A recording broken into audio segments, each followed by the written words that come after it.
Selamat pagi, murid kelas 9. Kita akan mulai materi kita yang pertama di tahun ajaran yang baru ini, semester ganjil, yaitu gereja sebagai umat Allah. Nah, sebelum kita membahas lebih jauh apa itu gereja, ada baiknya kita melihat dulu definisi gereja menurut Kamus Besar Bahasa Indonesia. Yang pertama, bahwa gereja itu adalah gedung atau rumah, tempat berdoa dan melakukan upacara agama Kristen. Jadi menurut Kamus Besar, yang pertama itu gereja itu bicara tentang bangunan. Lalu yang kedua, gereja itu adalah badan atau organisasi umat Kristen yang sama kepercayaan, ajaran, dan tata caranya. Jadi menurut Kamus Besar Indonesia, gereja itu bisa bermakna gedung atau bangunan, bisa juga berbicara tentang organisasi. Sementara menurut asal kata gereja, ya, kita bicara akar kata, gereja itu berasal dari bahasa Portugis, yaitu igreja. Sedangkan dalam bahasa Yunani, yaitu eklesia, yang artinya dipanggil keluar. Dipanggil keluar dari kegelapan kepada terang Tuhan yang ajaib. Jadi berdasarkan akar kata igreja dan eklesia, jadi gereja itu berarti perkumpulan atau persekutuan orang-orang yang dipanggil Tuhan keluar dari kegelapan menuju terang Tuhan. Ya. Untuk apa? Agar orang-orang ini menjalankan tugas untuk memberitakan kasih Allah yang dinyatakan dalam Yesus Kristus. Jadi berdasarkan definisi kita mengerti bahwa gereja itu bukanlah gedung, bukanlah bangunan, bukanlah organisasi, tapi gereja itu adalah orangnya, ya, berarti kita, berarti saya dan Anda. Nah, peristiwa Pentakosta, turunnya Roh Kudus, yang dapat kita baca dalam Kisah Rasul pasal 2, dengan jelas menggambarkan bahwa gereja bukan dibentuk oleh gedung, melainkan persekutuan. Persekutuan siapa? Persekutuan orang-orang yang percaya akan Yesus sebagai juru selamat yang hidup. Nah, kalau kita memperhatikan Alkitab, ya, khususnya dalam Kisah Para Rasul, itu setelah Yesus naik ke sorga, Roh Kudus memiliki peran yang sangat besar, memiliki peran yang sangat penting dalam pertumbuhan gereja. Dalam Kisah Rasul 1 ayat 8 dikatakan, Roh Kudus itu akan memberikan kuasa kepada para murid untuk jadi saksi dari Yerusalem, Yudea, Samaria, sampai ke ujung bumi. Itu yang pertama, ya. Lalu yang kedua, dalam Kisah Rasul pasal 2 ayat 4, ini dalam peristiwa Pentakosta, dinyatakan bahwa Roh Kudus memenuhi para rasul untuk memberitakan perbuatan-perbuatan besar yang dilakukan Allah. Jadi Roh Kudus itu memampukan, memperlengkapi untuk menceritakan perbuatan besar yang dilakukan oleh Tuhan itu sendiri. Lalu dalam Kisah Rasul pasal 13 ayat 2 itu dinyatakan bahwa Roh Kudus mengutus Barnabas dan Saulus untuk memberitakan Injil ke seluruh penjuru bumi. Nah, ini kalau kita baca Alkitab dengan seksama, peristiwa turunnya Roh Kudus merupakan dasar dari hakikat gereja. Melalui Roh Kudus setiap orang percaya dapat memberitakan Injil ke seluruh penjuru bumi. Jadi Roh Kudus itu memampukan, memperlengkapi memberikan kuasa bagi setiap orang Kristen, orang percaya untuk memberitakan Injil. Nah, memang kalau kita mau jujur, kalau kita perhatikan sampai saat ini ada begitu banyak muncul aliran dan denominasi gereja. Kenapa bisa muncul? Kan awalnya satu, Pak, yaitu dari murid-murid Yesus yang menerima pencurahan Roh Kudus di Kisah Rasul pasal 2. Lalu kenapa sekarang bisa ada begitu banyak nama-nama gereja, aliran gereja? Ya. Kok bisa berbeda pengajarannya, berbeda tata cara ibadahnya.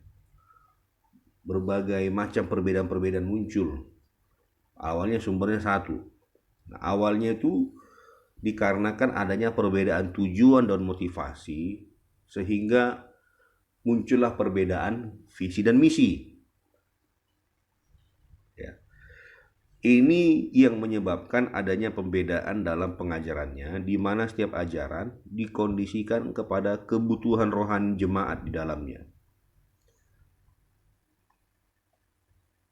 Tapi harus kita ingat bersama, dari awal Rasul Paulus sudah mengingatkan dalam kitab Korintus, ya, bahwa walaupun gereja berbeda-beda denominasi dan ajarannya, tapi semuanya merupakan satu kesatuan yang digambarkan seperti tubuh yang memiliki banyak anggota yang berbeda, tapi semuanya memiliki satu kepala, yaitu Yesus Kristus. Jadi gereja itu digambarkan seperti tubuh, ada yang jadi tangan, ada kaki, ya, ada jari, ada lambung, ada dada. Nah, tapi semuanya itu diikat oleh satu kepala, satu pemimpin, yaitu Yesus Kristus. Nah, ini kalau kita perhatikan gambar ini, bahwa gereja mula-mula awalnya, tapi gereja mula-mula ini mengakibatkan karena perbedaan-perbedaan visi dan misi tadi itu, cara pengajaran, kebutuhan jemaat, akhirnya memunculkan gereja barat dan gereja timur. Ya. Itu muncul pada tahun 325. Mengapa bisa muncul? Karena adanya perbedaan pemahaman dalam pengakuan iman. Pengakuan iman Nisea dan pengakuan iman Konstantinopel. Ya. Jadi itu awalnya. Jadi para bapak-bapak gereja kita pada masa lampau itu melakukan suatu konsili. Mereka berkumpul, mereka merumuskan pengakuan iman. Ada pengakuan iman Nisea dan pengakuan iman Konstantinopel. Dari dua kali konsili Nisea dan Konstantinopel muncullah perbedaan. Sehingga ada kelompok barat dan kelompok timur. Gereja timur itu kalau kita perhatikan adalah aliran ortodoks, aliran Nestorian. Apakah mereka Kristen? Mereka Kristen. Karena gereja barat yang paling dikenal adalah aliran Katolik dan aliran Protestan. Tapi pun gereja barat itu pada akhirnya mengalami perpecahan juga, yaitu pada tahun 1517 dan sampai 1600. Ya. Kenapa bisa terjadi perpecahan? Karena ada pembaruan di dalam gereja Katolik, sehingga memunculkan banyak aliran, dan pembaruan terhadap gereja Katolik ini dipimpin oleh seorang pemimpin yang bernama Martin Luther, sehingga lahirlah namanya gereja Protestan. Ya, gereja barat terpecah juga, jadi gereja Katolik dan gereja Protestan. Protestan sendiri pun mengalami perpecahan juga. Ada aliran Baptis, Lutheran, Pentakosta, macam-macam. Kenapa bisa muncul aliran Protestan atau Reformasi? Apa yang dibaharui oleh Martin Luther terhadap gereja Katolik pada waktu itu? Karena adanya kritikan atas praktek-praktek yang dilakukan gereja Katolik. Salah satunya adalah penjualan surat indulgensia atau surat penghapusan dosa. Jadi pada masa lalu gereja Katolik Roma melakukan praktek penjualan surat penghapusan dosa. Jadi kalau kau mau diampuni dosamu, beli surat itu yang bernama surat indulgensia, maka akan dosamu diampuni. Itulah yang diprotes atau dibaharui oleh Martin Luther, sehingga muncullah aliran Protestan. Seperti kita sekarang nih, Kristen Protestan. Nah, sekarang kalau kita perhatikan gereja pertama di Indonesia itu pertama kali datang itu melalui gereja timur, ya. Di dua tempat dia, di Pancur Batu, itu daerah Deli Serdang, dan daerah Barus pada tahun 645 Masehi. Tapi Kristen mula-mula ini yang didirikan oleh gereja timur ini lama-kelamaan habis. Kenapa? Karena jemaatnya terasing dari masyarakat sekitar. Jadi pada masa lalu itu masyarakat sekitar itu masih sangat kuat adat istiadatnya, ya. Ketika muncul hal yang baru, hal yang berbeda, masyarakat pada masa lalu itu menolak. Mereka menutup diri. Kenapa?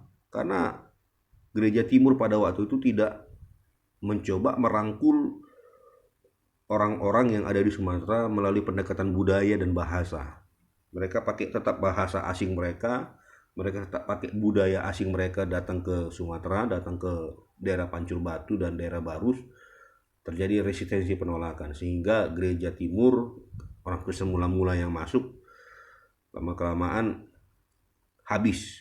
Kenapa? Karena masyarakat sekitar tidak mengerti apa yang mereka sampaikan, apa yang mereka ajarkan. Ini kan tadi saya sudah katakan terjadi perpecahan antara gereja Katolik dan Protestan. Pada tahun 1546 sampai 1547 ada seorang misionaris Katolik yang berkebangsaan Portugis namanya Franciscus Xaverius. Dia mendirikan Ordo Yesuit atau Serikat Yesus yang bekerja di Kepulauan Maluku. Jadi Ordo Yesuit ini datang ke Maluku, pertama sekali mereka menyebarkan ajaran Katolik. Lalu 100 tahun kemudian bangsa Belanda yang menjajah bangsa kita datang juga menebarkan kekristenan. Belanda itu membawa agama Protestan, Portugis itu atau yang sekarang kita kenal Portugal, mereka itu mayoritas agama Katolik. Nah, karena ada perpecahan antara gereja Katolik Roma dan gereja Protestan, artinya terjadi persaingan. Diawali oleh gereja Katolik yang pertama sekali masuk ke Indonesia, lalu disusul oleh Protestan yang dinaungi oleh bangsa Belanda. Terjadi persaingan di tengah-tengah masyarakat antara gereja Katolik Roma dan gereja Protestan.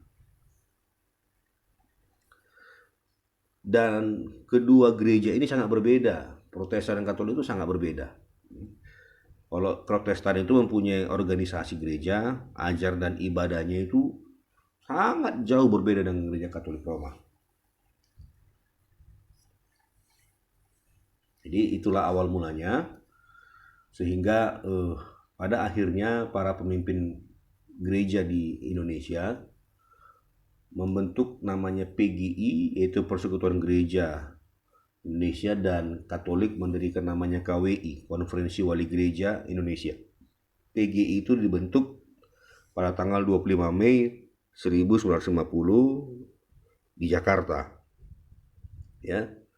Jadi ini adalah logo dari PGI dan ini adalah logo dari KWI, ya. Saya pikir itu saja materi kita pada hari ini. Terima kasih untuk kita semua. Salam semangat, salam sehat. Tuhan Yesus memberkati kita.